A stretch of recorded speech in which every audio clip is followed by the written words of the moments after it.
Good morning, everyone.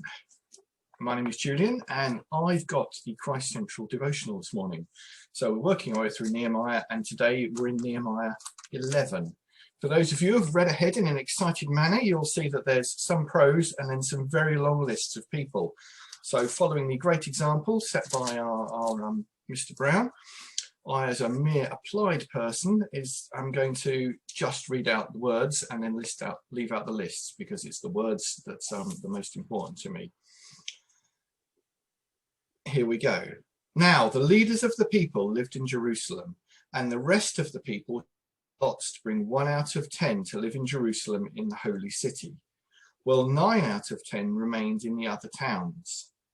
And the people blessed all the men who willingly offered to live in Jerusalem. And then we go on to say the lists of people who are there. And it lists the leaders of the people, the priests, the Levites, the gatekeepers who open and close the gates every day, and then the overseers of the people.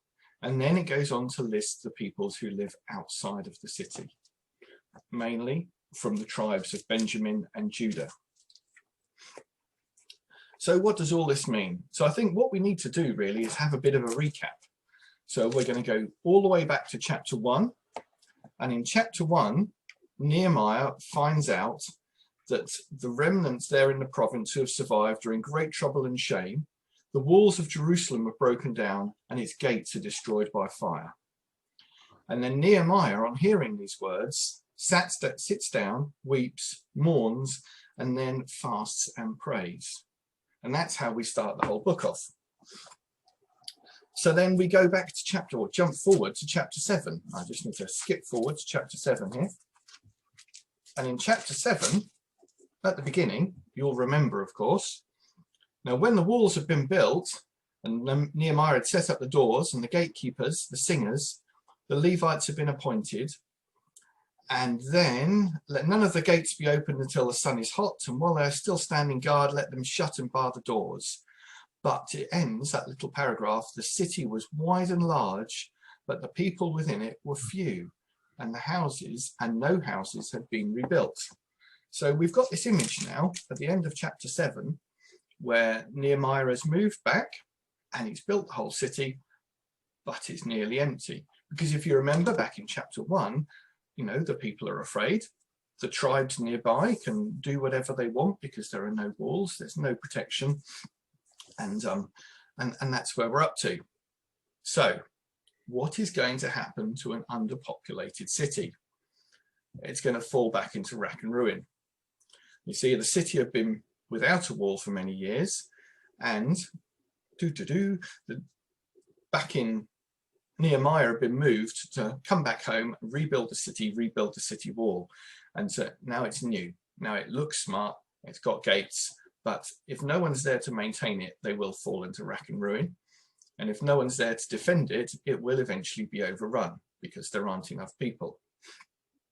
And the city without a wall will be overrun, and an unmaintained city will also be overrun.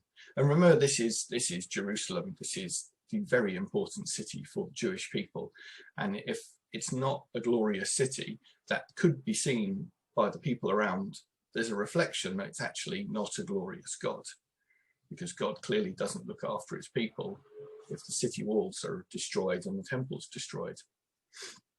So we've got to the end of chapter 7 and the walls are all rebuilt.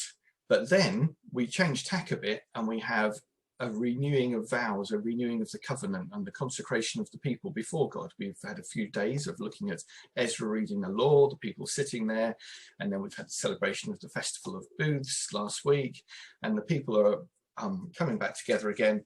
And then at the end of chapter 10, after the people have re-promised everything and made all their commitments, they say, we will not neglect the house of our God. So that's quite an important bit as well. So in order to maintain the holy temple, people need to be there as well. So now we're stepping up one. We're not just talking about maintaining the fabric of the wall of the city. We're talking about maintaining the temple where the people go and worship God. And this is where the people come to worship God as well. So if God is elevated far above everything else they do, then they really need to look after that temple. So to maintain the temple and also the walls, we need people in the city. But unless the people have renewed their covenant with God in chapter 10, they're not going to do that. They're not going to make that commitment because their heart's not pointing in the right direction. So now they have made that promise again. It's much more of a serious thing to say, let's go and look after the temple. So they make the covenant with God, and then they consider the practical aspects of living up to this, because they've decided what they're going to do. They know what the right course of action is. Now there's the pragmatic, how are we going to get from A to B? And running an underpopulated city with people that live all over the countryside so they're safe from attack because they can hide is not necessarily the best way to run the city and defend it. So they select people who are going to move back to the city. Now there's a apparent difference here in whether it's done by lots or whether there are volunteers. And if you read around, some people say it's both, and some people say that they're regarding the lots as volunteering because God's guiding the lots. And I'm going to sidestep that issue and jump straight to the practical application for us.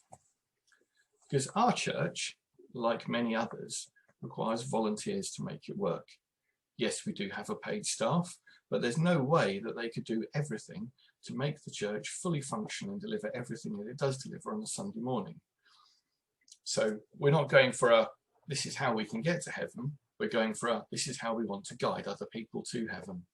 And it's that commitment, and it's that volunteering of people saying, I will give up my time to do this, that makes everything run as smoothly as it can.